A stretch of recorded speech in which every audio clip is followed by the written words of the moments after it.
Oi, gente, tudo bem com vocês? Este é o terceiro episódio do Icatepsicast e nós estamos no mês de maio, mês das mães, e eu estou aqui com um projeto lindo do Icatepsi. Vou contar um pouco mais agora na conversa, mas estou tendo o prazer de receber a equipe do Gestar Icatepsi. Meninas, muito bem-vindas. Prazer estar aqui com vocês. Natália Marciano, Carolina, Beatriz. Obrigada por terem aceito o convite para falar um pouco sobre este mês tão significativo para nós, mas também sobre o Gestar. Muito Obrigada. obrigada. Acho que é uma honra estar aqui, né? É. Principalmente porque já falar sobre algo que todas nós temos uma conexão. Então, agradeço pelo convite. O Gestar Icatepsi, ele surge há algum tempo, né? Como uma organização que pensava atender mulheres e casais tentantes, além de gestantes e puérperas. E com o tempo ele foi mudando um pouco de cenário, ele foi mudando um pouco de ações, e hoje eu vejo que ele está se consolidando porque vocês têm uma coordenação muito dedicada, que é da Natália, e a gente conseguiu agregar também outros assuntos, né, de outras profissionais, trazendo percepções que são muito importantes para o gestar, que é da Carol, que é enfermeira, da Beatriz, que é advogada, e elas vão falar um pouco para nós também como é que é o trabalho delas. Então, prazerzão ter vocês aqui para falar sobre esse projeto que para nós é tão coração, né? Mas para a gente iniciar, queria que vocês contassem um pouco sobre a trajetória profissional de vocês, dizendo assim, sou formada em tal, mas escolhi também atuar nessa área, né, com gestantes, com mães, por algum motivo. E qual motivo é esse? Pode começar, Natália. Eu ia falar quem quer começar, mas já que ela colocou. Eu sou a Natália Marciano. Eu tenho 36 anos, sou mãe da Lara, sou mãe de 2 anjinhos também. Eu gosto sempre de falar, porque quando a gente fala sobre a maternidade, e principalmente por ser uma maternidade invisível, quando você passa por uma perda gestacional, é uma forma de a gente dar voz para todas as mulheres que passam por isso, né? Uhum. Atuo na área clínica há 10 anos, pelo menos, mas a minha trajetória na área da maternidade, na área perinatal, começou principalmente quando eu me tornei mãe. Por mais que eu já atendesse mulheres, eu tinha outros viés também dentro da área da psicologia, mas eu fui me encantando, principalmente porque eu fui, durante o processo da minha gestação da Lara, entendendo a necessidade, de fato, de cuidar da saúde mental e de cuidar da saúde integral dessa mulher. E, no caso, naquele momento eu estava sendo cuidada. Então, fez muito sentido eu entrar nessa área. Então, desde 2019, eu comecei realmente a estudar um pouquinho mais sobre esse assunto, fui me especializando. Estou sempre aí envolvida aí nessa parte desse cuidado, de trazer conhecimento realmente com base em evidência científica, ao que se refere à psicologia perinatal. Uhum. Muito bem. Então, eu sou a Carolina, eu sou enfermeira, me especializei em neonatologia e obstetrícia, respectivamente. Trabalhei muitos anos em hospital, UTI neonatal, UTI pediátrica. E aí, depois, justamente com a vinda da maternidade, né, a minha própria história, optei por mudar aí para obstetrícia e começar a atender mais esse público mesmo, as mulheres gestantes, principalmente na área de amamentação, consultorias, orientação, e estamos aí nesse caminho. Sou mãe de uma menina, a Lívia, e estou esperando outra. Que linda. E eu sou a Beatriz Ávila, sou advogada, sou formada há 4 anos. E assim, sempre tive a intenção de trabalhar com crianças, né? Esse era o meu público-alvo primeiramente. Eu quero defender as crianças, quero fazer direito para que de fato eu atue defendendo algo que vale a pena, que queime meu coração. Só que quando eu comecei a me preparar para minha gestação, mais ou menos uns 2 anos atrás, em 2021, eu me deparei com uma realidade muito assustadora. Quando eu encontrei o cenário obstétrico no Brasil, como eram tratadas as mulheres no Brasil na área de gestação e parto, aquilo me chocou muito, porque eu vi uma dor que não tinham respostas, né? Tinham poucas profissionais que respondiam em favor dessas mulheres e que de fato davam as caras para enfrentar isso que nós vemos hoje no sistema, que é um médico manda, você escuta e fica quieta e aceita. né? A gente não tinha, ainda em muitos lugares não temos a possibilidade de dizer não, de contestar, de quero uma outra orientação, quero um outro médico. E aí, quando eu me deparei nisso, eu falei, poxa, eu acho que tá na hora de eu tentar ser uma resposta para essa dor, né? Ser uma resposta para essa demanda. E aí eu comecei a estudar sobre gestação, estudar sobre parto, estudar sobre puerpério. E aí, justamente cai naquilo, né? Como saúde mental é importante. Não tem como uma gestante ela estar pronta para se empoderar e assumir o seu papel de protagonista se ela não tiver com a mente em dia, se ela não tiver bem segura de si. E aí, estudando sobre isso, eu entrei na área de violência obstétrica, de cuidar realmente para um preparo para que não haja violência, né? A gente atua remediando o que foi feito, mas a atuação principal é levar informação de qualidade baseada em evidência científica para que essas mães não cheguem a precisar dos meus serviços, né? Então, a parte educacional, esse preparo perinatal com leis, com informações de como a mulher se portar, como o acompanhante dela se portar, e aí que eu caí nesse universo, e aí tô cada vez mais apaixonada, porque quando eu passei pelo meu parto e pude testar de fato que aquilo que eu de verdade me aprofundei em estudar era possível, aí eu falei, nossa, tá na hora de eu ir mais fundo, então tô aos pouquinhos deixando essa área da criança, não totalmente, porque não tem como separar a mãe do filho, né? A gente precisa defender os dois. E indo mais para esse caminho de defender as mães e orientá-las quanto à possibilidade delas terem voz, delas terem escolha, delas serem respeitadas e delas serem protagonistas na história que é delas. Muito bem. Sou mamãe do Anthony, 6 meses, né? Até esqueço que é tão recente. Então, tô quase uma puérpera aí, tá indo agora, caminhando para o fim, talvez, do Anthony de 6 meses e tô adorando. É uma experiência que realmente muda a gente, né? Sim. Eu achava que não, achava que isso de, você é transformada quando seu filho vem. Não vai acontecer comigo, mas quando a gente está Passa, né? vivendo, realmente a Já gente... está acontecendo, né? Você percebe, já está Você vira uma acontecendo. outra pessoa, né? E pra melhor, pra mais forte, com a mente mais aberta. Então, assim, tem sido uma jornada muito interessante. Eu tenho gostado bastante de ser mãe e de poder também contribuir com outras mães. Muito bom, muito bem. Gente, que grupo potente. Que grupo coeso a gente tem aqui, né? Então, queria que a Natália contasse um pouco sobre as ações do Gestar, como vocês têm pensado nas atividades. A gente tem também mais 2 psicólogas, né? Que é a Carol Dallaglio, a Natália, a Suelen, que tem atendido também algumas demandas de gestantes e mães.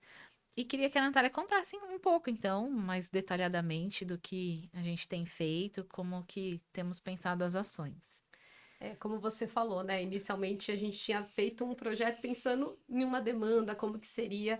E eu acho que no decorrer, conforme a gente foi unindo forças, a gente foi vendo que era necessário ampliar. Então, como você colocou, realmente eu concordo que é um grupo muito potente. E cada uma vai trazendo a visão, né, sobre o assunto, sobre aquilo que é da área competente, e é por isso que a mulher que chega ao gestar, ela está bem amparada. Então, o gestar, ele é um espaço para acolhimento e um espaço para que essa mulher, ela se sinta pronta e consiga levar a maternidade de uma maneira mais leve. Então, desde a gestação, por isso que eu falo que é sobre as maternidades, né? Não somente sobre a mulher que está ali gestante, começando, mas que tem ali o momento de ela entender que fase que ela está dentro dessa maternidade. E aí as nossas ações são voltadas para esse público, independente da fase que ela está dentro dessa maternidade. Hoje, a gente utiliza, acho que o nosso principal meio de divulgação é o Instagram, então já sigam a página do Gestar, isso é bem importante. Lá a gente vai colocar ali posts referente aos assuntos pertinentes. Então, esse mês a gente está falando sobre saúde mental materna, que é referente ao Maio Furtacor também. Mas, se a gente for olhar, cada mês é pensado de acordo com, até mesmo com o calendário, para que essa mulher tenha esse acesso. Então, vai ter post de qualidade, nós temos as lives, que eu acho que é uma das formas que a gente encontrou também de acessar, não só aquele grupo que está ali, mas outras mulheres que às vezes não conseguem participar por diversas demandas. Pode falar do nosso futuro lançamento, meninas? Ou é segredo? Ou pode dar um spoiler? Nós estamos produzindo aí um e-book voltado para essa gestante. Então, eu acredito aí que está no forninho. e cada uma está contribuindo de uma maneira para que essa mulher não só tenha acesso ali dentro do pré-natal que ela faz ginecológico, mas para que ela possa também cuidar desse aspecto emocional ali em casa, no momento que ela estiver ali conversando, ou no momento que ela estiver ali falando com outra mulher, ela possa acessar esse material também para falar para outras mulheres. Sim. Então, é uma maneira de a gente divulgar. Fora as ações, né? Rodas, a Carol mesmo, ela costuma fazer alguns workshops. Então, uma mulher que está precisando ali entender um pouco sobre os cuidados com o recém-nascido, essa parte da amamentação, vai encontrar no Gestar. Sim. Então, é uma forma que nós encontramos, né? Eu acho que basicamente é isso. Nesse primeiro momento, o ano passado, acho que o Gestar ele ficou muito voltado para essa gestante. E esse ano a ideia é a gente expandir para outras maternidades. Sim. A mãe atípica, que muitas vezes acaba sendo esquecida ali, não esquecida porque simplesmente ela não tem um espaço, mas porque a gente fala tanto sobre a maternidade típica, que de alguma forma a atípica fica ali um pouco de lado. E aí essa mulher também tá vindo aqui para falar um pouquinho, esse espaço para ela falar um pouquinho sobre as dores dela. Outras maternidades, né, que eu falo muito que é importante, a mulher que se torna mãe de um adolescente. Então, como que fica esse filho que vai sair de casa, começa a namorar? Então, esse ano nós decidimos expandir. A gestante, ela vai ficar de fora? Não vai. Sim. A mulher ali no pós-parto imediato vai ficar de fora? Não vai. Mas, e essa mulher que passa você falou do puerpério, né? Que você já tá saindo dessa transição. E como que fica essa mulher? Então, aqui no Gestar, nós pensamos em fazer conteúdos também para esse outro público. Porque, às vezes, a gente só escuta ali na internet sobre a gestação e o pós-parto imediato. Sim. E a ideia é a gente expandir para isso. Sim. Fiquei pensando aqui que acho que é interessante contar a origem, né? Porque o gestar acontece. E ele acontece após a minha primeira gestação, mas principalmente após as minhas perdas por aborto espontâneo. Então, eu me dou conta de que eu começo a falar sobre isso de alguma forma no meu Instagram. E aí as mulheres começam a falar: nossa, aconteceu comigo também. Nossa, Camila, sinto muito, mas eu também já passei por isso. E não é uma, duas mensagens, são várias mensagens, né? Então eu comecei a observar que eu passei a ser voz para uma dor que as mulheres ficaram ali por algum tempo contendo, né? E aí, como eu falo mesmo, então eu começo a contar essa história e as pessoas começam a falar para mim: também passei por isso. E aí eu falo: meu Deus, mas como que eu passo por isso, tô contando, um montão de mulheres passam, ninguém fala nada, todo mundo sofrendo calada, e a gente não dá voz, né, de alguma forma a isso. Eu nunca tive a intenção de ser uma psicóloga perinatal, né, nem estudar profundamente sobre essa área, aí eu fui buscar parcerias, né, encontrei a Natália no meio do caminho, ainda bem, a gente já se conhecia, a Natália, uma psicóloga maravilhosa que eu admiro tanto. Não vou ficar falando que você já sabe tudo que eu penso sobre você, mas a gente sempre se deu muito bem. E aí teve sintonia. A Natália falou assim: não, eu quero, vamos fazer. E foi isso que aconteceu. E aí, a partir dessa minha perda, que eu acho que foi o momento mais importante, né, pro gestar começar a acontecer. Aí eu vou atrás de arte, vamos fazer logo, vamos deixar ele organizado. E aí vocês foram chegando, né? Então, isso é muito importante, essa parte do ICATEPSE para nós, porque fala com as excluídas, né? Ou talvez com as mulheres que não têm muita coragem de expor essa situação. Até porque talvez elas não queiram expor, né? Mas quando de alguma forma a gente fala, né? Desde então, desde a minha primeira perda lá, eu ainda recebo mensagem de alguém que fala assim pra mim: olha, quando você falou sobre isso lá em 2019, já faz mó tempão, gente. Você me inspirou a continuar tentando, porque eu também perdi, eu também sofri muito, né? E eu nunca vou esquecer de uma das primeiras ações de live, assim, que nós fizemos.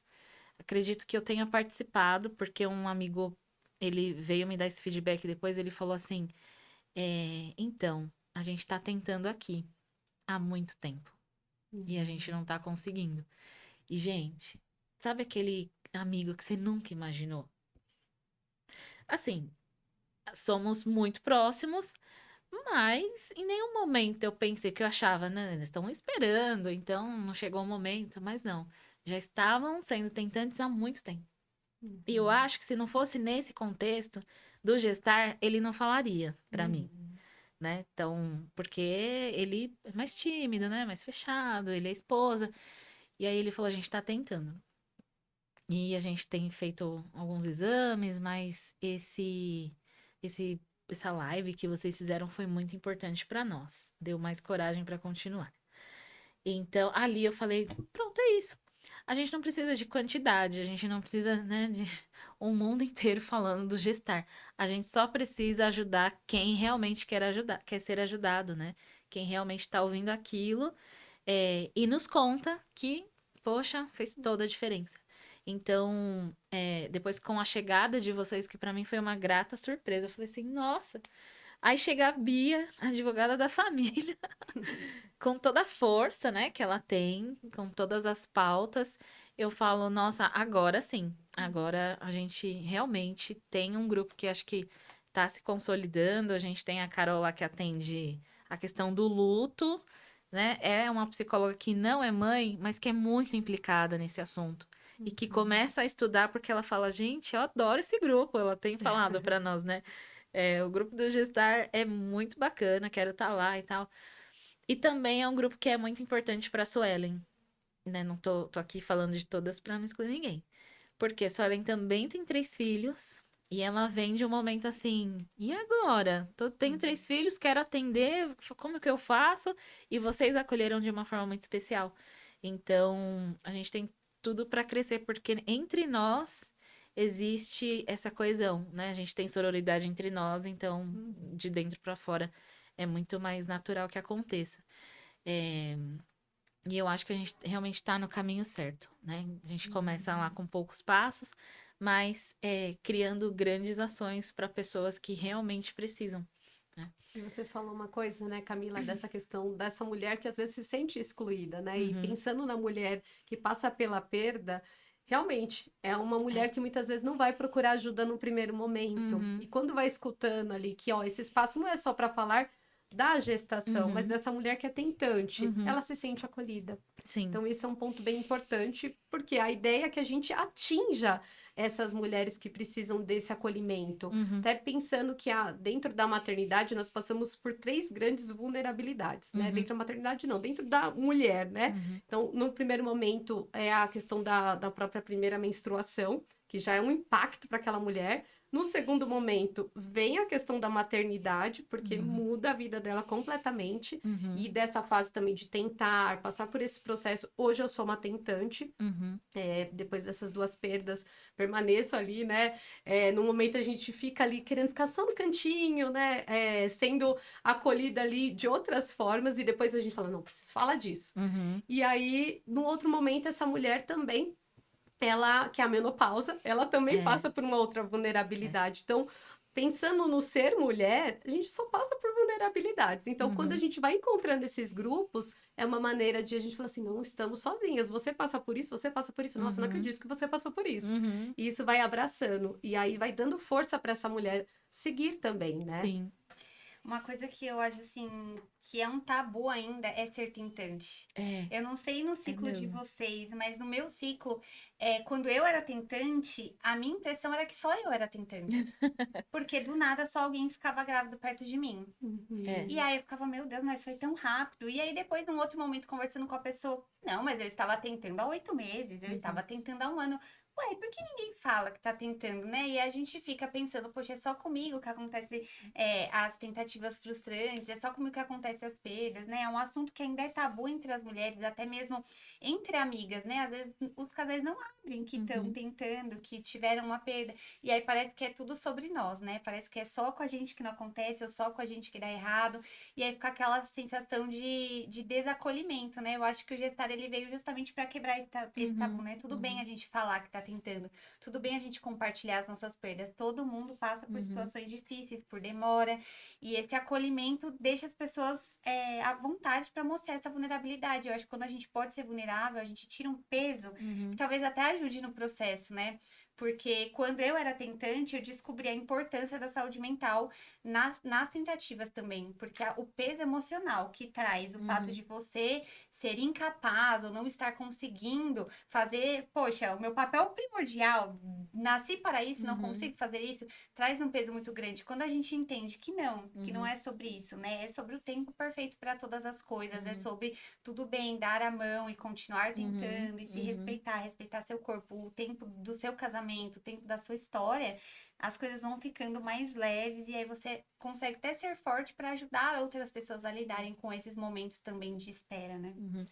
Se tem algo que é tabu, são todos esses assuntos da maternidade, né? E acho que a riqueza do gestar é que tanto no profissional, que a gente tem profissionais diversas, né? Advogada, enfermeira, psicólogas e tal, mas o nosso pessoal também é muito diverso. Então, tem mãe de 1, de 2, de 3, de filho pequeno, de filho grande, que já passou por perdas, que não passou por perdas, que, né? Que Então, amamentou pouco, que amamentou pouco, muito. que amamentou muito, que teve parto normal, que teve parto cesárea. Então, é uma riqueza grande, acho que isso também traz identificação para essas mulheres de todos os tipos, tem espaço para todas, né? Todas podem chegar e serem acolhidas e fazer parte desse grande grupo, né?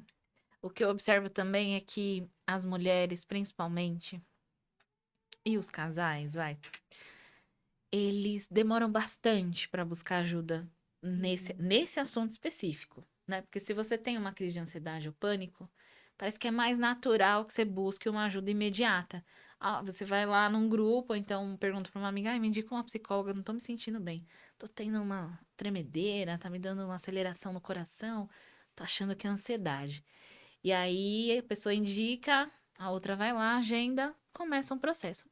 Agora, se você é tentante, né? Se de repente o seu marido tem um problema, ou se você tem um diagnóstico de infertilidade, vai falar isso pra quem? Né? Então, assim, a busca pela ajuda psicológica não é de primeira. Demora-se muito para buscar, né? E quando a pessoa, de repente, se depara com um projeto, fica ali se alimentando, né? Do que está sendo postado em feed, né? Dos materiais que vão sendo soltos, de uma live. A pessoa fica como se fosse num processo de namoro. Então deixa eu ver aqui o que tá postando hoje. Isso aqui. Que legal. E aí isso faz também com que as pessoas se sintam mais à vontade em procurar. Observo isso. Então, não é uma busca imediata, mas quando chega até nós, já sabe muito bem o porquê e o que quer com essa ajuda, né? É o que acontece também em outros contextos pela busca em ajuda psicológica. Mas nesse contexto eu acho que tem acontecido muito isso ainda. A gente ainda tem um papel muito grande de fazer psicoeducação, desmistificar vários assuntos. A amamentação ainda precisa ser desmistificada, né? Eu posso amamentar meu filho até a idade que eu quiser amamentá-lo, né? As pessoas, elas ainda, né? A gente tem uma sociedade que gosta muito de viver na caixinha das regras. Mas como assim? Açúcar só depois dos 2 anos? Não, meu já dou, porque eu comi, então para ele não vai fazer diferença. Enfim, são muitas essas regrinhas, né, sociais, e as pessoas, elas parece que sempre têm esse receio. Existe um bloqueio em buscar ajuda.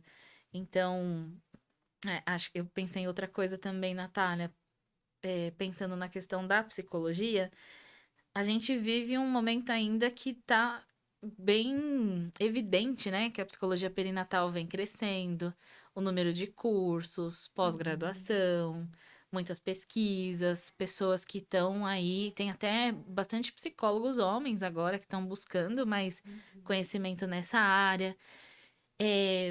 Mas eu gosto muito da prática, né? Então, assim, eu acho que a teoria é linda, maravilhosa, as pesquisas, elas precisam acontecer, mas a gente precisa ter alguma coisa palpável, que as pessoas realmente conheçam, né? O que é essa psicologia perinatal, a quem ela serve, né? Como é que a gente pode beneficiar pessoas, contribuir para a saúde realmente delas, né? De uma forma integral. Então, acho que a gente vive esse momento também. A gente pega o barco andando ali desse boom, né, da psicologia perinatal, mas para mim a forma como nós fazemos é muito importante, porque é a prática, né? Eu não sou uma mulher que estudo, tô na teoria, não sei muito bem como é a prática, mas eu acho que isso aqui dá certo. Não, né? A gente vive as nossas histórias o tempo todo, né? A questão da perda, a questão da amamentação. Então, acho que é importante essa parte de falar sobre o quanto a prática dentro desse projeto também é muito importante. Isso é bem importante, né, Camila? Até porque se a gente for pensar, mesmo as pessoas que vão consumir desse assunto, quando chega, ela nem sabe o que fala. Ah, você é psicólogo o quê? Né? Perinatal, você trabalha nessa área. Muitas vezes nem entende. E assim, a grande parte das mulheres que eu acabo atendendo, acompanhando, até mesmo quando vem para um pré-natal psicológico, ela fala assim: ah, tive uma amiga que falou sobre um negócio, mas é um pré-natal, é alguma coisa assim, o que é isso? E aí eu vou trabalhando muito isso, né? E, infelizmente, né, eu falo que aqui no Brasil a gente precisa de mais ações para poder falar realmente sobre isso, não somente na área, né, ali privada, mas pensar num contexto público também para essa questão. Então, acho que aos poucos a gente está caminhando para isso, mas acho que em passo de formiguinha, né? Já que você citou o pré-natal psicológico, fala o que é, então. Sim. Aproveita o podcast. Na verdade, o pré-natal psicológico é uma maneira dessa mulher ser cuidada integralmente, porque no pré-natal obstétrico ela está sendo cuidada nas questões físicas, ali do desenvolvimento do bebê, dessa gestação. No psicológico, a gente vai falar sobre essa questão da saúde dela, né? Então, dentro desse processo, a gente vai trabalhar os medos, as inseguranças, porque a grande parte das mães, principalmente mães de primeira viagem, elas não sabem nada, elas têm medo de tudo, tem medo do parto, como que vai ser, como que vai ser a vida dela após a chegada de um bebê. E eu sempre brinco, falo assim, olha, não tem como saber como vai ser a sua vida, mas que bom que você está aqui, porque aqui você vai conseguir se preparar para saber exatamente o que você precisa para esse processo ser leve. Né? Não tem como a gente garantir, né, como que vai ser, mas tem como a gente trazer luz para essa mulher, né? E então o pré-natal psicológico ele vai contemplar esses aspectos. Então eu vou entender o que essa mulher precisa, vai ser feita uma psicoeducação referente a essa área da gestação, do pós-parto, realmente para trabalhar os mitos, esses tabus que muitas vezes a mulher chega ali e fala: olha, me falaram que não posso ir para um parto normal, porque a cesárea ela é a mais indicada. E aí a gente vai trabalhando, mas é indicada por quê? Ou, por exemplo, não, tem que ser um parto normal a todo custo. Não, mas por que tem que ser um parto normal a todo custo? Então a gente vai trabalhando esses receios, esses medos. Então é um processo breve. Então, normalmente são 10 encontros. Claro que tem mulheres que acabam estendendo, né? É um ambiente onde a gente não traz só para a mulher, mas para o parceiro, ali, para a pessoa que está junto com aquela mulher. Porque a ideia é que essa pessoa que está ali do lado seja o apoio dela. Entenda o que pode acontecer, principalmente no pós-parto. Eu sempre falo, olha, você está conhecendo a sua mulher agora, desse jeito ali, gestante. No pós-parto, ela talvez vai ser outra mulher. Você está preparado para isso? Então, venha comigo, né? Que a gente vai trabalhar esse lado. Então, o pré-natal, ele realmente visa isso, trazer esse conhecimento para que essa mulher ela esteja preparada e fortalecida para esse momento do nascimento e principalmente nesse período aí do pós-parto imediato. Então, basicamente assim, é isso. Muito bem. Queria saber da Beatriz, um pouco agora falando sobre os direitos, né? Qual é o maior assunto? Na verdade, assim, qual é o assunto que você vê que as mulheres têm mais dificuldade em expor e também de conhecimento em relação aos seus direitos? Então, assim, dos casos que você já teve conhecimento, já cuidou, quais são os assuntos que as mulheres têm mais dificuldade em lidar? Fala assim, nossa, Beatriz, aconteceu isso, eu não imaginava. E agora? Eu acho que, assim, algo que a gente nunca espera é que o momento do nascimento possa se tornar um momento traumático, né? Pensa, a gente gesta por 9 meses, esperando aquele minuto em que a gente vai conhecer a carinha do nosso bebê, tocar ele, sentir ele ali pele a pele. E muitas vezes o que acontece é o oposto do que o que se espera, do que o que se almeja, do que o que a lei nos garante. Uhum. E esse assunto, por muitas vezes, ele não vem à tona assim, né? As pessoas, elas precisam, as mulheres, elas levam algum tempo para digerir que, de fato, aquele nascimento não foi tão legal quanto ela planejou. O Uhum. nascimento não foi o momento do sonho. O momento mais feliz da vida dela, por vezes, pode ter se tornado o pior. Uhum. Então, a mulher entrar em contato com uma dor que ela gostaria que tivesse sido um momento de maior alegria, às vezes demora e volta, né? Uma dor que vai voltando e que quando é falada, vai vindo outros flashes. Até porque, acho que independente da via de parto, o momento do parto por si só já é muito emocionante. Uhum. Então, por muitas vezes, você não tem a sensação real do que é o que aconteceu ali de imediato, né? Você vai tendo flashes e vai montando aquele cenário.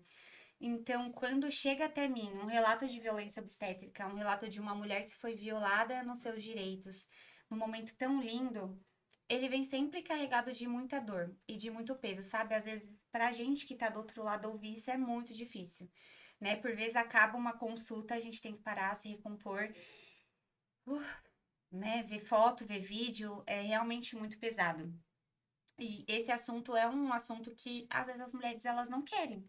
Muitas vêm até mim, trazem um relato, uma prima minha falou que acha que pode ter acontecido. Me conta, como é que foi? Eu vou conduzindo aquela conversa, o médico fez isso, o médico falou aquilo, como que foi com o enfermeiro? Como é que foi no momento após o nascimento? O bebê foi direto para você? Você pôde amamentar? Não, não, não, não. E aí depois eu volto o contato com aquela mulher.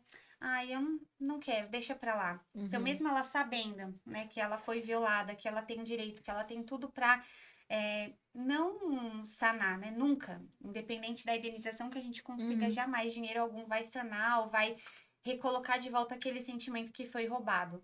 Mas um pouco punir, né? De alguma forma, aquele profissional que roubou o parto daquela Uhum. mulher, que tirou dela a dignidade de um parto respeitoso, de uma golden hour emocionante e roubou também os direitos daquele bebê. Mas elas não querem. Acaba que por vergonha de expor isso para as pessoas, expor isso para um terceiro, nossa, mas né, eu vou ter que ir no hospital, vou ter que pegar o meu prontuário médico, eu vou ter que falar, eu vou ter que ver aquele médico de novo, eu vou ter que ter uma audiência com aquelas pessoas. Não quero mexer nisso. E acaba deixando para lá. Então, assim, infelizmente a gente ainda tem pouca incidência de mulheres que, mesmo tomando conhecimento dos seus direitos que foram violados, decidem ir para frente com isso e chegar até o fim de um processo. Muito porque a justiça ainda caminha a passos pequenos, né? Uhum. A gente vê pelo caso que foi muito midiático da Chantal, Uhum. né? Ela pegou um profissional que não sabia atuar na área Uhum. e que perdeu o caso e que aí agora ela com novos profissionais Sim. tá indo de novo e tendo um desfecho diferente, favorável, porque de fato a gente Uhum. precisa procurar quem é especialista, né? Não dá para uma gestante procurar uma psicóloga de empresário para fazer perinatal. é. Não dá para uma pessoa procurar uma enfermeira geral para conduzir o pré-natal de enfermagem dela. Também não dá para uma gestante ou para uma puérpera, para uma mãe pegar um generalista para cuidar de um assunto tão delicado que precisa com garras, né? E você falou da Chantal, eu tava pensando nela, mas eu não ia citar, mas já que você citou. O que é muito curioso no caso dela é que eu sigo outras pessoas que tinham o mesmo médico. Ele é conhecido, né? E aí, até me arrepia de lembrar, porque tem uma que eu gosto muito. Eu fico pensando, como assim? Ela fez os partos dela com ele, que deve ter feito a mesma coisa com ela, e ela, né, não fez, não teve nenhuma, sei lá, não tomou nenhuma medida ali. Enfim, também é fantasia da minha cabeça. E como que essas outras mulheres que também são famosinhas, né, influencers, não ficaram do lado da Chantal? Porque essas que eu tô falando não são amigas, né? Não estão lá, não foram lá se solidarizar, não postaram nada até hoje. E é muito louco. Eu acho que um pouco é porque o médico ele é visto como rei, sabe? Exatamente. Ele tá numa hierarquia muito superior, muito superior. Ele é médico, Uhum. ele tá muito acima de todo mundo. Uhum. Então, o que ela falou não importa, a minha igual não importa. Comigo foi igualzinho, mas os meus Ele é filhos estão médico. aí. Ele é médico. Aham. Então, isso precisa ser muito quebrado, né? Na minha Sim. gestação, passei por um processo muito louco em relação a isso, porque eu tinha desconfiança de tudo e todos. Entendeu? Imagina.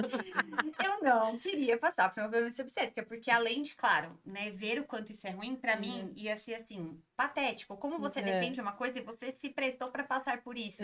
Então, em todo tempo, a minha preocupação era, meu Deus, eu não posso ser violada, eu não posso ser violada, eu não posso ser violada. Então, eu questionava mesmo, e aí teve um médico que é até bem famoso aqui no ABC, Carol sabe de quem eu tô falando, que ele ficou ofendidíssimo com as minhas perguntas. Porque como assim eu, uma mera cidadã comum, uma mãezinha, vai vir questionar os meus métodos de trabalho, perguntar pra mim quais são as minhas reais indicações de cesárea? Que absurdo. Então, assim, médico, por vezes, eles acham que eles estão acima de Deus, até. E por isso, algumas mulheres acabam até entrando nesse viés de não, se o médico fez é porque precisava, é porque era assim, é porque é o normal. Se ele me tratou dessa forma, é porque a forma que os médicos trabalham é assim, eu tenho que respeitar e ainda pagar 100 mil reais pra ele fazer isso comigo. Então, assim, E é você, trágico. e você falando isso, né, Bia, me vem muito à mente, até mesmo por falta de conhecimento mesmo. E até Sim. mesmo, voltando um pouquinho no pré-natal, a gente trabalha sobre essa questão dessa mulher estar preparada para essas questões ali, É. saber ir para o parto preparada, falar, isso eu aceito, isso eu não aceito. Ter ele esse conhecimento, né?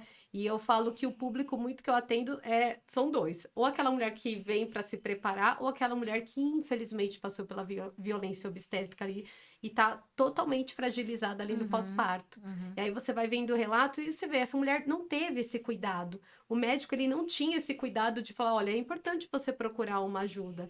E eu falo que até a gente conseguir trazer essa consciência, vai um tempo. Para o médico entender que nós não estamos ali como uma profissional que é uma vilã, mas sim como, ó, dá para trabalhar de uma maneira integral.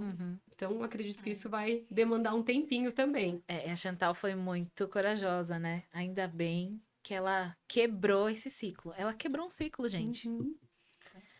E assim, mesmo com tantas provas, por um profissional desqualificado. Não, eu fico me perguntando como, né? Tinha vídeo, gente, tava ali, né? Tava explícito. Então, assim, como a nossa palavra, ela precisa vir, a gente precisa ir dando voz umas às outras, porque senão a nossa palavra, mesmo com provas, ela vai como vento, né? Isso que é muito louco, porque a gente precisa tanto estudar e se preocupar e ter um emocional forte, e ter um estudo profundo, porque a gente precisa falar com propriedade, senão a gente não é ouvida. Exatamente. Sim. Carol, e você? Qual é o maior desafio na enfermagem obstetrícia? Como que você vê esse cenário, assim, tanto da violência, mas também de outros aspectos que você pode dizer para nós?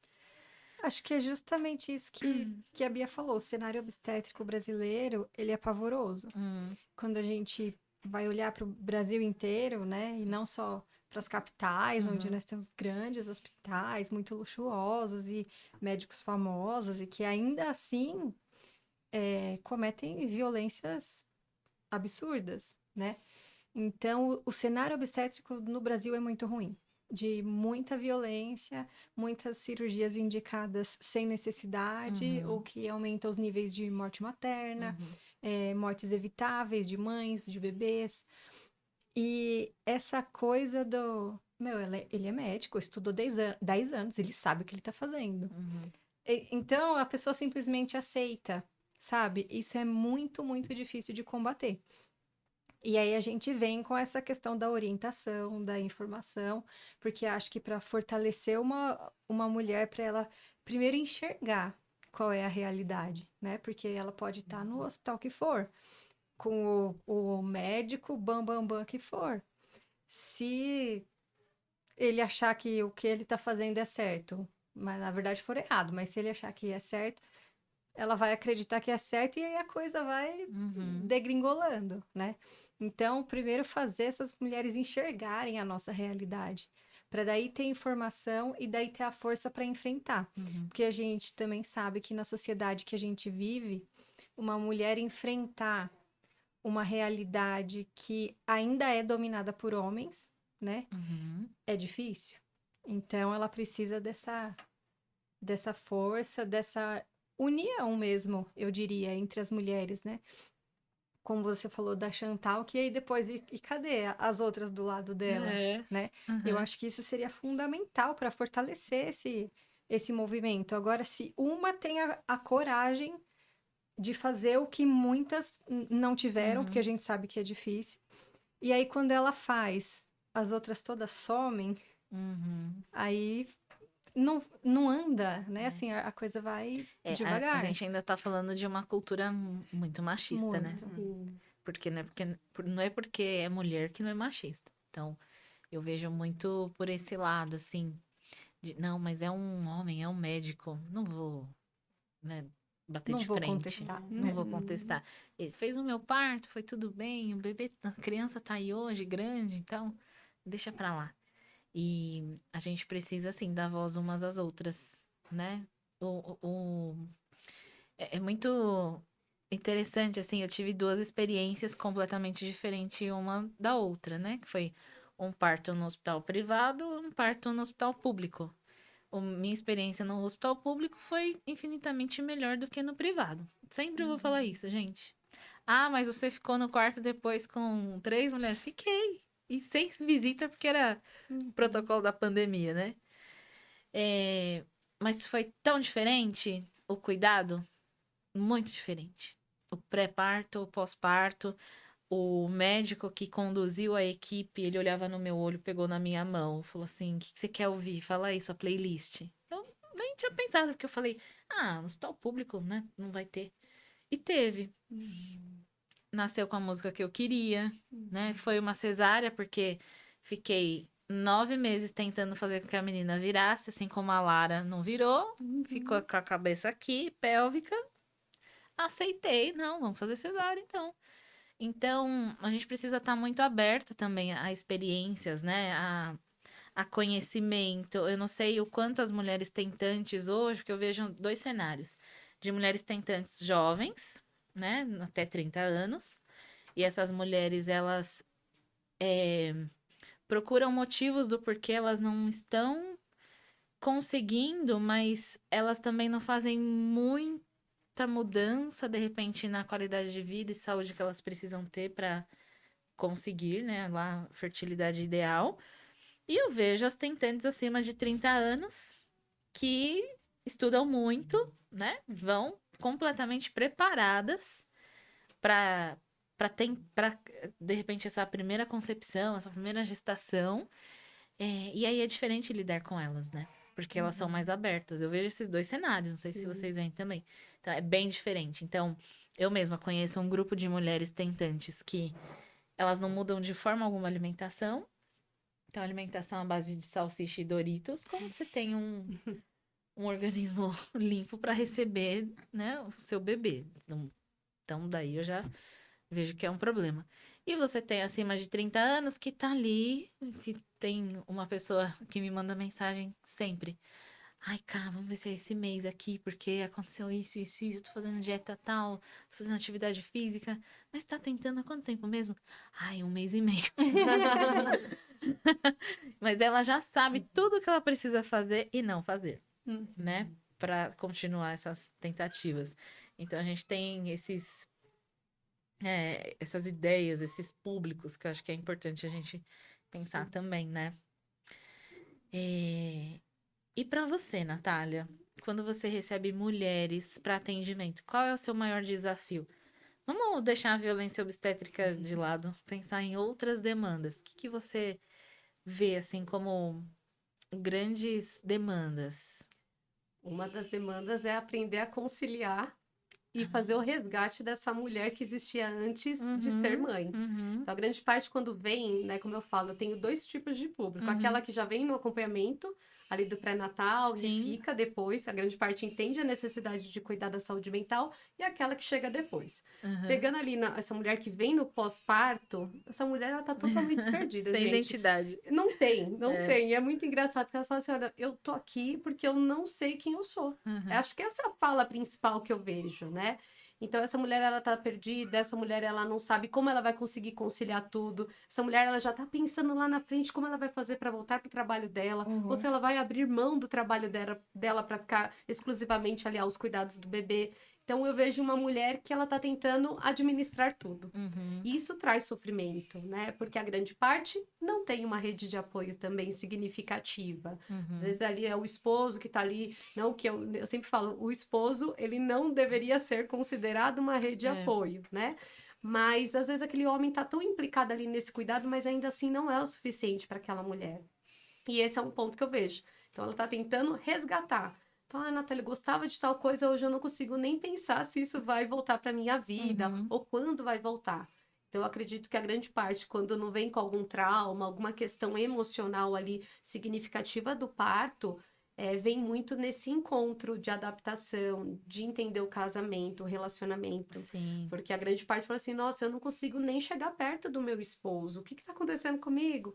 Ou até mesmo esse casal, a gente trabalhar em conjunto para que esse homem ali, esse casamento, ele possa ser um casamento tranquilo, leve nesse primeiro momento. Então, eu vejo muito mais essas demandas. Tá.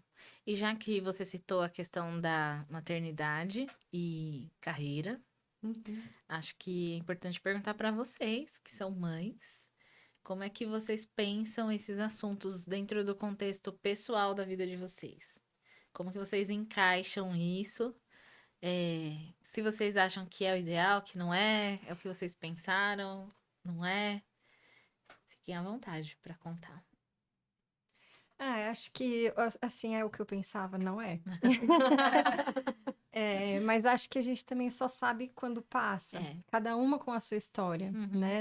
Não adianta eu pensar, ai, nossa, fulana teve bebê há 2 meses e já tá com tudo na empresa ou né, independente do que ela faça. Ou, nossa, a outra tá há 5 anos em casa cuidando da criança. Ai, será que eu vou, né? Cada uma tem a sua história. Acho que quando a gente passa é que a gente vê qual vai ser a nossa e se era ou não o que a gente estava esperando. Era o que eu esperava? Não era o que eu esperava. Acho que muito por conta da pandemia, né? Acho que quem passou aí a maternidade na pandemia sabe do que eu tô falando, que os planos mudaram todos, né? Então, quando eu tive a minha filha, eu optei por sair do hospital para ficar mais um pouco com ela em casa. E logo em seguida entrou a pandemia, eu não tinha rede de apoio, eu tinha ido morar em outra cidade. Então, essa coisa foi se estendendo, né? De ficar em casa com a criança e tal. Então, assim, não era o que eu esperava, né? Nessa época eu já estava procurando emprego em hospital de novo, tive que recusar por conta da pandemia. Então, não foi nada do que eu esperava. E aí, até o próprio gestar teve uma função importante, assim, para mim nesse momento. Porque foi me resgatando pra Carol enfermeira, sabe? Pra falar mais do assunto, voltar a falar do assunto no Instagram e não sei o quê. E voltar a atender essas mulheres, principalmente na área de amamentação, laser, né? Então, aos poucos você vai encontrando o caminho.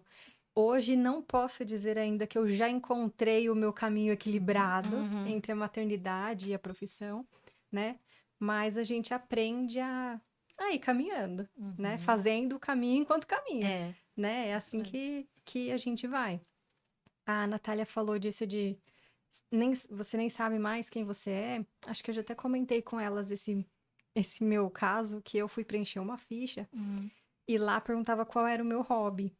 Eu comecei a chorar, porque eu não sabia mais qual era o meu hobby. Eu pensava, eu não sei, eu tenho algum hobby ainda? Eu não sei. Porque assim, o que eu tinha antes, hoje eu não faço mais. Então, e agora? Né? Eu tenho hobby, eu vou deixar em branco, eu não tenho hobby nenhum? Né? E aquilo me deu um desespero, assim, de pensar, meu Deus, eu não sei. Eu não sei mais de mim, eu não sei quem eu sou, eu não sei mais nada, né? Neste momento eu sei ser mãe. E foi ali que eu percebi que, nossa, meu Deus, calma. Eu preciso começar a equilibrar um pouco as coisas aqui, né? Então, esse é o meu caminho, a minha história aí na maternidade com a profissão. Muito bem.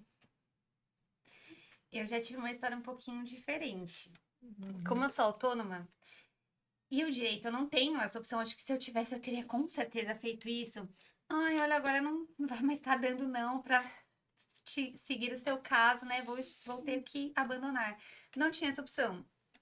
Eu teria que passar o caso para alguém, isso seria muito custoso financeiramente, então não tinha como. Então, lá no hospital mesmo, 2 dias depois do parto, antes da nossa alta, eu já estava consultando o processo para dar um feedback para a mãe, porque agora, mais do que nunca, eu entendia que, ela precisava saber como é que estava o caso da filha dela, né? Ela tinha essa necessidade, ela não ia dormir, eu entendia. Então, eu não tive pausa, né? O bebê nasceu e eu continuei trabalhando. Não peguei novos casos num primeiro momento, mas os que eu tinha já era uma demanda suficiente para eu precisar trabalhar, pelo menos dia sim, dia não, um pouquinho. Então, para mim, isso foi muito legal, porque eu não tive tempo para ter aquele mergulho no puerpério, aquela sensação de tive a minha vida roubada, de não sei fazer mais nada, só sou mãe. Não, porque eu tive que dar um jeito de conseguir encaixar a minha profissão na maternidade, porque a maternidade é o principal e eu acho que vai continuar sendo até depois que os filhos saírem de casa, né? A gente vai continuar sendo mãe, coração integral, mas eu não tinha como tirar uma licença, eu não tinha como passar os casos para alguém. Seria muito gostoso se eu tivesse tido. Acho que eu teria aproveitado mais aquela fase, né, de bebezinho recém-nascido, mas de forma integral, mas eu não tive.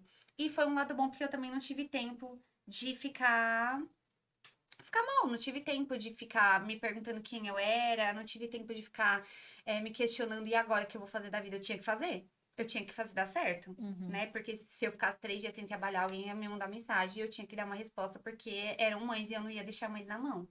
Então, isso foi muito bom, sabe? Porque eu tive um puerpério muito leve nessa questão emocional, porque a minha agenda estava muito cheia, então eu não tinha tempo para ficar chorando. Eu tinha que tomar um banho, me recompor e trabalhar e fazer e responder. Então, isso foi muito bom. Mas tem também seu perfil psicológico, né? Não, com certeza.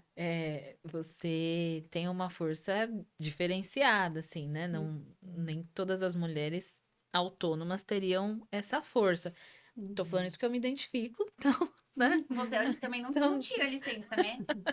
Não, mas agora vou falar sobre isso agora, eu acho que. Mas então, falando essa questão do perfil psicológico, porque você tem uma regulação emocional que é diferente, assim, né? Não sei nem se é legal falar diferente, mas existe uma regulação emocional, né? Existe dentro disso, né? Dentro de você, enquanto pessoa, enquanto mulher, que é uma força que acho que a maioria das mulheres talvez não desfrutem, não tenham. Ou tem, mas não tem a rede de apoio que talvez você tenha, Sim. né? As motivações, enfim, as inspirações. Eu acho que é importante pontuar isso. Porque senão a gente fica nessa caixinha da mulher autônoma, ela precisa dar conta de tudo. E não, né? Diferente de você, na época que eu fiquei gestante pela primeira vez, eu entreguei minha sala e falei assim, não sei o que vai acontecer. Se eu gostar dessa menina, assim, da forma que falam, né? Nossa, você vai amar e você vai querer ser mãe integralmente. Aí eu pensava, será que eu serei transformada a ponto de não querer trabalhar? Porque eu amo trabalhar. Entreguei a sala. Deu 2 meses, eu tava desesperada para ter a sala de volta. Porque eu vi que eu podia ser a mãe, essa aí a leoa, que não largava, mas que eu também podia ser muito profissional, né? E aí fui atrás da sala, a sala tava lá, deu tudo certo, tive lá de volta. Mas eu acho que eu, no meu caso, se eu pudesse ter entregado minha salinha, eu teria entregue. Sim. Eu teria parado. Então, mas você teria pelo feito... pelo menos igual o CLT. 6 meses, pelo menos. Eu teria. Não, mas teria ter sido acontecido como eu. gostoso. Você ia ver que depois de 1, 2 meses ia dar pra voltar. Será? E aí a vontade vem e você Será? E foi tudo muito bom, assim. E uma coisa que eu observei em você, não falei isso pra você que a gente não tinha tido oportunidade, mas eu observei que você ficou muito criativa, né? Quer dizer, você já talvez sempre foi criativa, mas ficou mais. Isso é até um problema. Eu tô tendo muitos insights. Eu não consigo pôr Não tudo. sou eu nessa época? Gente, Eu não consigo pôr depois tudo da em minha prática. filha, eu era a criatividade em pessoa. Fui trabalhando, fazendo, tanto que surgiu o Icatepse, que era uma ideia assim, vaga, de repente, tomou forma depois da gestação. Então, eu acho que tem uma liberação de Ah, criatividade, muda, sim. muda muito. Porque você tem mais um motivo, você tem mais uma inspiração, né? E é muito gostoso eu observar isso em outras mulheres, né? Que aconteceu comigo. Agora eu vejo muito isso em você. Eu falo, nossa, a Beatriz tá voando e o menino tem 6 meses. Mas é exatamente nessa fase que também tem a questão de idade, né? De desenvolvimento humano. É nessa fase aí, 30 e pouco, né? Você nem tem 30 ainda, né? Não. Mas você tá chegando. Mas é nessa fase que a gente tá. Meu, a gente vai pro auge. Se a gente não aproveita porque tem um filho, né? E ele só ajuda. O que seu filho não ajuda você? Ele te atrapalha? De maneira alguma. Não Assim, atrapalha em tem nada. que ser muito criativa, né? A gente vai adaptando os meios de trabalhar, a gente Mas pega uma adolescente pra você ajudar a faz tudo, gente. não é? É, É isso. E você, Natália? Até pegando um gancho disso, não é à toa que a grande parte das mulheres após a maternidade muda totalmente de área, vai empreender. É isso muito mesmo. comum, É né? muito, é mais do que a gente acha, né? Exatamente. No meu caso, assim, eu sempre trabalhei, né? Workaholic total, gostava de trabalhar Sim. horas e horas. Uhum. E eu falo que. Até hoje, né? Até hoje. Mas hoje tá bem mais equilibrada. A Lara, ela trouxe isso pra minha vida. Eu falo que com o nascimento da Lara, eu já coloquei na minha cabeça que, olha, eu vou trabalhar por conta, não vou trabalhar para outras pessoas como eu trabalhava. E até mesmo para conseguir adaptar a atenção a ela, mas ao mesmo tempo não deixar de fazer o que eu amava, Sim. que eu amo, na verdade, né? Então, nunca foi uma opção parar de trabalhar. Então, eu tô aqui, quando eu voltei a atender, a Lara ia fazer 3 meses. E os pacientes ficaram me esperando. Eu falei assim, Sim. ó, vou esperar você e quando você voltar tá tudo bem. Então, se eu ficasse um pouquinho mais, não teria problema. É. Mas a Natália, profissional, gritava ali, preciso sair de casa, eu preciso me reconhecer. É. À toa que eu lembro até hoje, o dia que eu voltei a atender, eu me arrumei assim, sabe aquela coisa que você fica em casa, você vai só cuidando de algumas coisas ali, fica ali a atenção integral. Na hora que eu coloquei a roupa que eu ia trabalhar, me maquiei, falei, gente, Olha. que maravilha! Na hora que eu saí de casa, sem um bebê, para ir atender, gente, foi a melhor experiência. Então, isso eu tinha bem claro. E eu falo que a maternidade me impulsionou a empreender. Sim. De realmente falar assim, não, eu posso, eu tenho capacidade e eu preciso entender que eu não vou ficar mais na loucura que eu estava. Uhum. Então foi onde eu montei meu consultório, foi onde eu fui entendendo o que é ser uma empresária, né? A Camila me ajudou muito nesse processo também. E eu falo que desde que a Lara nasceu, tá muito claro isso. De Sim. que se eu, num próximo momento que eu tiver mãe ali de um quarto filho, no caso, Uhum. eu tenho certeza que também vai ser esse movimento. Hoje, com uma qualidade muito melhor, de você conseguir ter analisar as prioridades. Então, eu vejo que hoje a diferença é que hoje eu analiso. Falei, dá ou não dá? O quanto isso vai ser viável? Eu não vou sacrificar o momento com a minha filha para simplesmente atender. Então, Sim. a minha agenda ficou bem diferente do que era, né? Isso. Então, isso me ajudou a ter esse senso de organização, de entender. Agora, a prioridade é ela, mas o seu trabalho também é prioridade. Como que você vai fazer? E foi o que aconteceu. acho que alinhar as expectativas, né? É muito importante nessa nova fase. Né, e aí a gente vê como a saúde mental da mãe é importante, né? Porque eu tô vendo assim elas falarem e lembrando eu com 2, 3 meses de puerpério, pensando na minha saúde mental, eu jamais conseguiria fazer qualquer outra coisa. O trabalho ou qualquer outra coisa.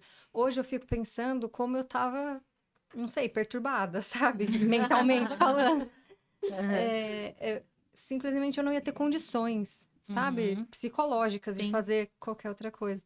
Então, eu acho que o pré-natal psicológico já vem te preparando para isso, né? E mesmo depois no É o no que eu puerpério, a comentei do perfil, importância né? que isso tem. Sim. Mas acho que a gente pode dar uma ênfase aqui. Meninas, valorizem se seu médico indica você passar no psicólogo.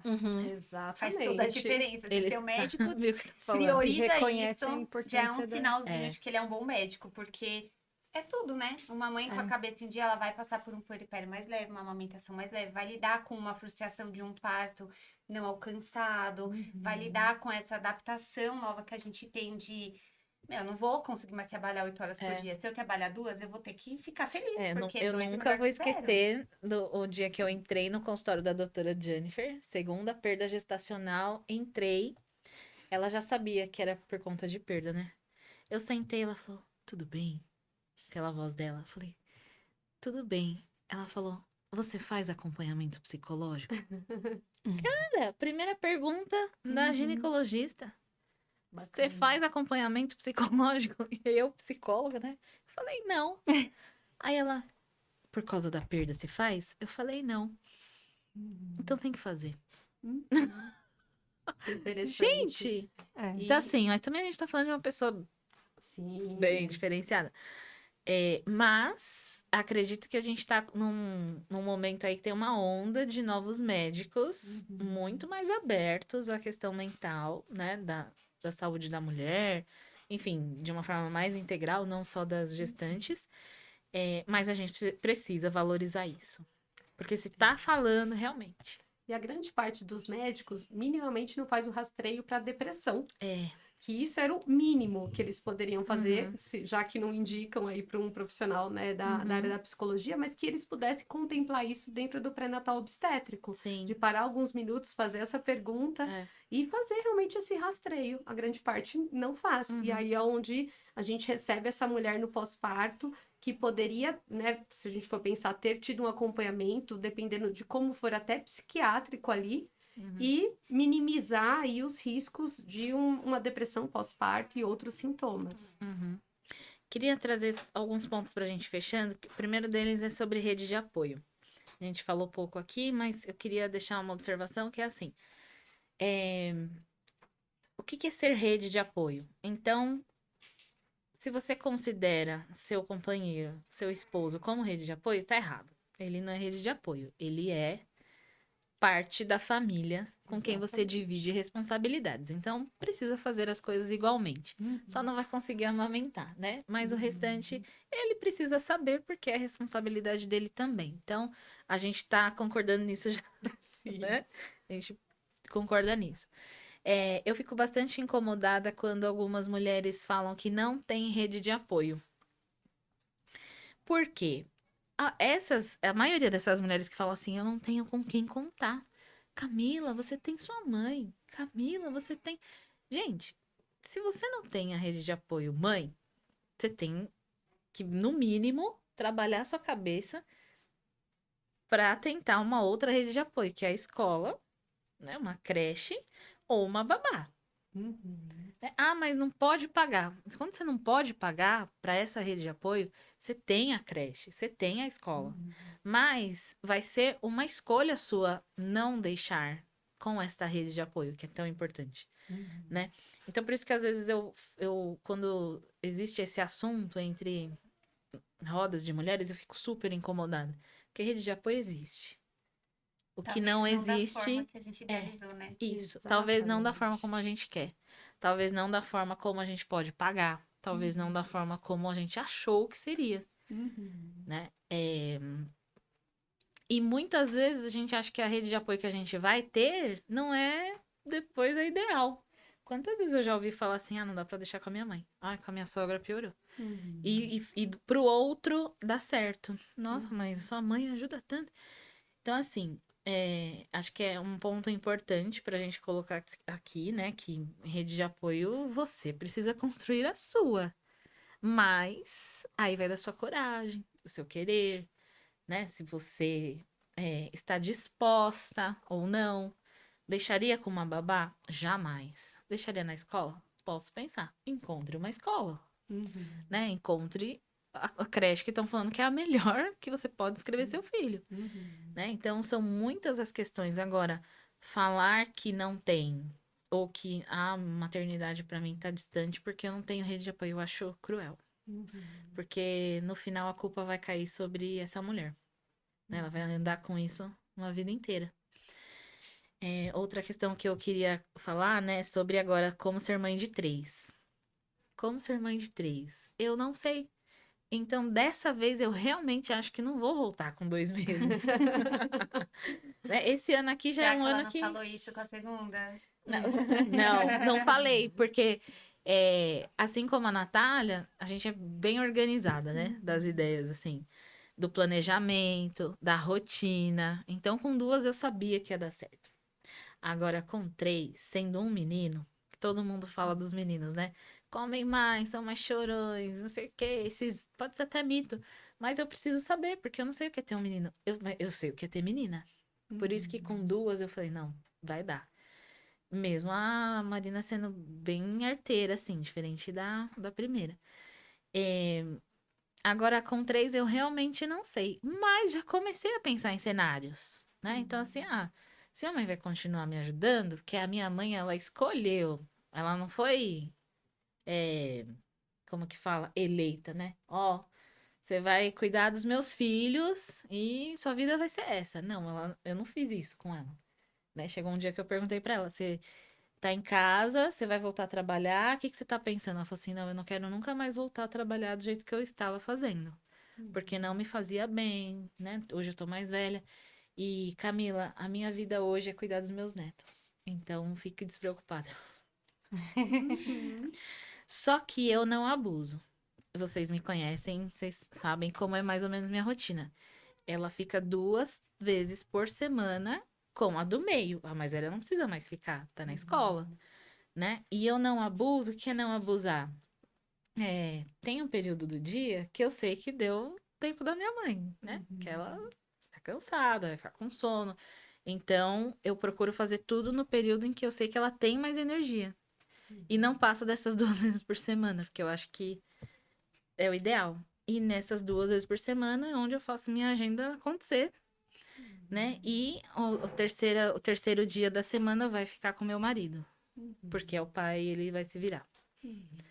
Né? Então, não gosto da ideia de colocar as meninas também, né? Os meus filhos agora, na escola muito cedo. Então, prefiro que entre com 3, com 4 anos. E essa é a minha organização ideal. Né? Eu projetei isso lá atrás há muito tempo. É diferente de, mas isso aqui é do CLT. Não, nunca gostei de trabalhar CLT, nunca, já trabalhei, mas pra mim não faz sentido, né? Faz sentido a vida que eu tenho hoje, porque eu acho que tem qualidade. Todas as manhãs com elas, todas as manhãs na mesa tomando café, todos os dias praticamente almoçando com elas, na janta junto, né? Então, um dia a doutora Jennifer falou assim, você quer fertilidade ou você quer continuar como tá, assim, mais ou menos, capenga? Eu falei, não, eu quero ficar primeiramente bem de saúde. Ela falou assim, então para de trabalhar à noite. E pra mim foi uma facada, né? Porque eu amava trabalhar à noite. Até às 11. Criatividade a mil, né?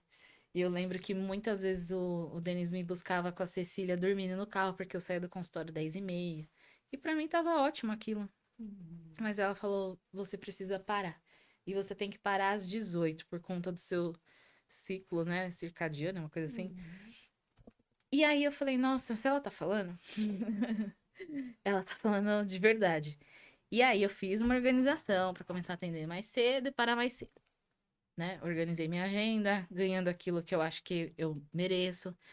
E fui fazendo isso de forma consciente, gente. Então, quando a gente é autônoma, a gente precisa pensar nisso, né? Tem tantas psicólogas me procurando falando que não consegue ter filhos, mas porque não consegue, acho que é se planejar, né? Dentro dessa organização, dentro dessa rotina, porque é possível.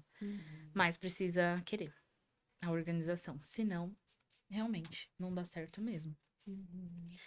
E pra gente fechar, queria saber se no mês agora de maio a gente tem ações voltadas ao mês das mães. Como é que vocês estão pensando, né? Nas tentantes? Como que vocês vão fazer essa... Teremos uma live especial, né, com Uhum. mães, eu acho que isso é um ponto importante. E além, né, dessas ações, o Gestar, ele participa também do Maio Furta Cor. Aham. Então, faz parte de uma das ações a gente falar para essas mulheres, essas mães, que elas não estão sozinhas. Dentro dessas ações do Maio Furta Cor, o tema desse ano é Uma Mãe Leva a Outra. Ah, que legal. Então, é realmente unir forças, realmente, para a gente falar de que ela não está sozinha, que ela pode construir uma rede de apoio, Uhum. também entre mulheres. Sim. Você falando da rede de apoio, eu fiquei pensando muito num grupinho que eu estou, que uma mãe teve uma sacada e falou assim, olha, então vamos fazer o seguinte, você empreende, eu empreendo, vamos reunir aqui na minha casa, um dia, uma semana na sua casa, então, enquanto você está fazendo, eu vou fazendo o cuidado das crianças. Aí, na outra semana, a outra faz. Elas vão fazendo isso. Legal. Foi uma forma que elas encontraram, Uhum. já que elas não encontraram outras possibilidades, né? Nesse primeiro momento. Uhum. Então, é fazer essa construção. Então, acho que o tema do Maio Furtacor, que vem trabalhar essa conscientização da saúde mental materna, tem esse lado dessa mulher também encontrar no grupo que ela vive uma rede de apoio Sim. significativa e afetiva. Uhum. Então, dentro desse processo, o Gestar também está junto Legal. Uhum. nessa campanha, né? E, como eu falei, a live, ter esse momento para essa mulher, ela conseguir entender o papel, a importância dela para a sociedade, porque essa mãe, às vezes, ela não sabe qual que é a importância do papel dela. Uhum. Então, a ideia é que seja um mês especial ali para, de alguma forma, ela se sentir acolhida. Não só, sou mãe, que legal, feliz Dia das Mães. É Uhum. para além disso, Sim. para que ela possa entender que dentro dessa maternidade a gente vai contemplar todos os aspectos emocionais, os aspectos que envolvem a parte física, os aspectos que envolvem a parte do direito e, acima de tudo, que ela se sinta abraçada, que ela não está sozinha. Muito bom. Gente, pra gente encerrar mesmo, queria que vocês contassem de forma breve qual foi um acontecimento dentro do contexto profissional de vocês que marcou vocês, assim, que vocês vão lembrar pra sempre, como uma situação que vocês ajudaram a transformar a vida daquela pessoa, daquela mãe ou daquela tentante. Eu acho que para mim foi a primeira procedência, né? De Uhum. uma ação que eu pude, de fato, tirar uma criança que estava morando num estado com um pai que claramente cometia ali uma manipulação emocional da criança e devolver essa guarda para essa mãe aqui em São Paulo. Então, assim, foi um dia que foi muito marcante, Legal. emocionante, porque eu pude entender que não era só pagar uma pensão, que já é muito, né? Uhum. Uhum. R$ 400 para uma mãe que recebe um salário mínimo é muito. É. Mas uma mãe ter a guarda de um filho morando e residindo com ela, acho que dinheiro nenhum pode pagar, né? Se o pai pudesse pagar R$ 30 mil para ela, mas ficar com a criança, ela continuaria querendo a criança. Então, assim, foi um momento muito marcante, porque eu pude ver valor no meu serviço, que não era só dar canetada, brigar, não, era de fato garantir a segurança, integridade física e emocional de uma criança e de uma mãe, né? Devolver qualidade de vida e paz para uma família. Ai, que bonito, é mesmo. Imagino.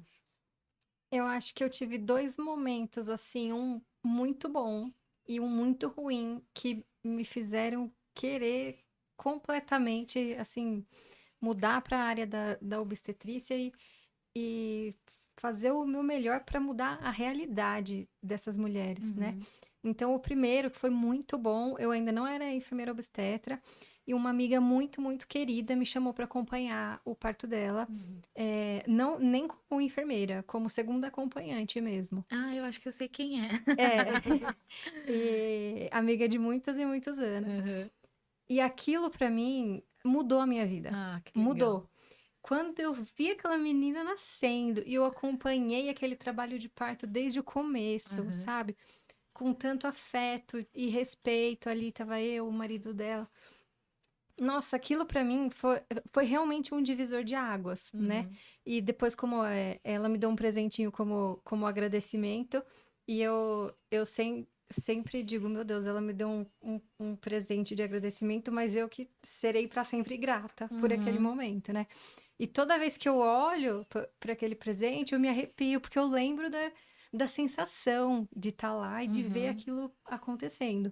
E aí, depois, quando eu fui me especializar em obstetrícia e tal, eu fui fazer estágio num hospital que foi simplesmente um show de horrores. Ai, gente. Então, assim, era violência atrás de violência, coisas horrorosas, e assim, aquilo vai começando a te dar um mal-estar, a te fazer passar mal, porque você não consegue ainda intervir e mudar aquilo ali, né? E depois que eu vi aquilo, que tinha uma mulher com uma fratura no osso púbico e ninguém deu atenção, ela falava que doía, doía, doía e ninguém dava atenção. E aí, dias depois que foram descobrir, né, alguém diagnosticou ali, aquilo para mim foi assim tão chocante e decepcionante, sabe? Uhum. Que eu pensei, eu preciso fazer alguma coisa. Uhum. Eu preciso dar o meu melhor, eu preciso dar chance para essas mulheres terem uma experiência positiva, né? fazer o que eu posso fazer para fazer a diferença na vida delas. Sim. Então, foram 2 momentos ali que me inspiraram mesmo a mudar e vamos fazer acontecer dentro aí dos nossos limites, né? Que legal. Olha, em 10 anos tem muitas histórias, mas acho que tem duas também que me marcaram bastante. E as duas marcaram porque elas têm uma semelhança no sentido do quanto essa mulher conseguiu se reencontrar após um luto. Então, uma foi uma tentante que ficou ali pelo menos uns 4 anos tentando, engravidou, ganhou o bebê, e quando o filho estava com 4 anos, ele veio falecer. Nossa. Então, quando ela veio, e aí era a idade bem parecida com a da Lara ali na época, aquilo mexeu muito comigo, assim, né? Até eu fiquei pensando, meu Deus, será que eu vou conseguir dar conta, né? Eu tava pensando em encaminhar. E foi muito legal o processo, porque ela veio e, assim, apesar de destruída, apesar desse tempo ali como tentante, ela conseguiu encontrar a força dela, entender que o papel dela de ser mãe era para além desse filho físico ali, que estava com ela. Então, o processo dela, esse desdobramento foi muito bonito. E aí eu falei assim, gente, que incrível. A maternidade é para além dos nossos filhos, né?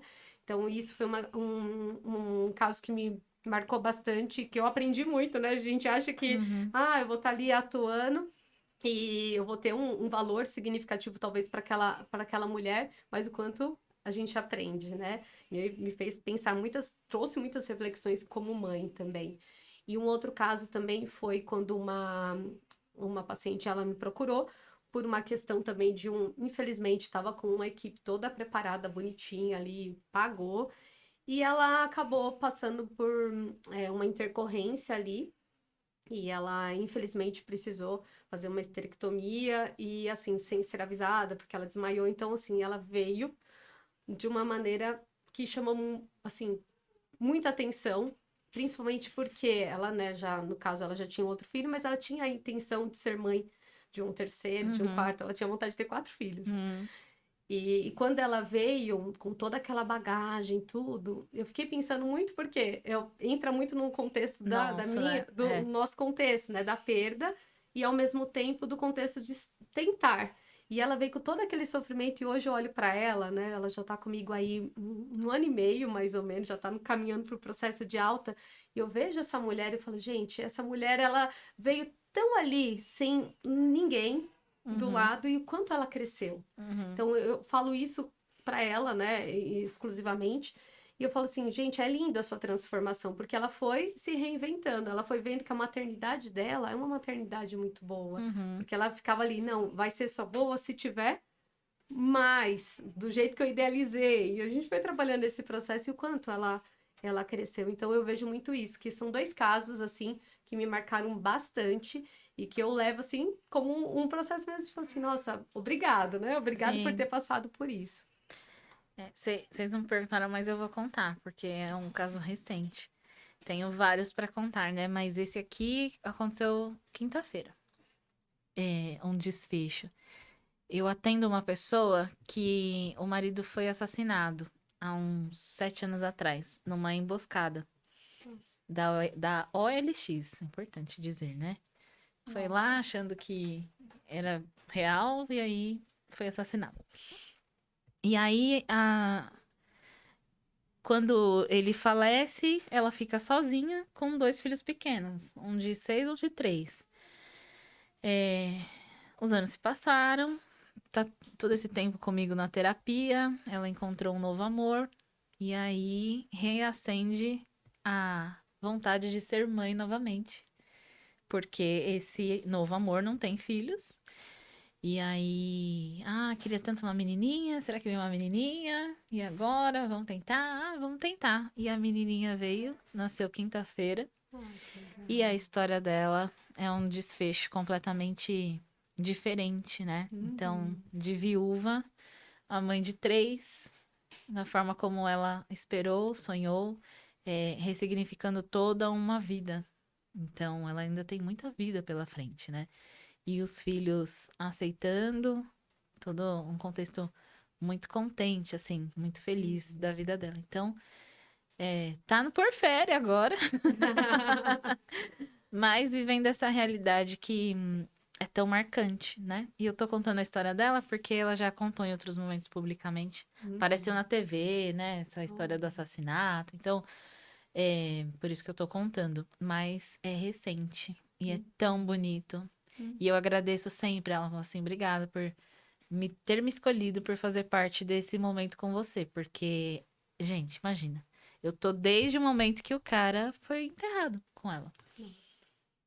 Né? Então, a gente viveu muitas coisas esses anos, né? Então, chegar nesse momento e ela mandou mensagem pra mim hoje contando como foi, tudo foi incrível. Então, fazer parte da vida das pessoas dessa forma, realmente, gente, dá todo um. Aí a gente tem certeza da nossa missão, do nosso propósito, a gente sabe o que que a gente tá fazendo aqui, né? E o Gestar possibilita isso pra nós também, de outras formas. Então, eu quero agradecer vocês pelo papo, foi uma delícia conversar. Faz tempo que a gente não se via, né? Então, que bom que deu certo aqui hoje. Obrigada pela presença de cada uma. E vamos continuar juntas. Obrigada, muito obrigada a gostou você. de estar aqui com vocês. Obrigada. Tá? Gente, esse foi o terceiro episódio do Icatepsicast. Espero vocês na próxima. E se você quiser ser um patrocinador do nosso podcast, entre em contato, nós teremos o prazer em conversar com você. Até a próxima!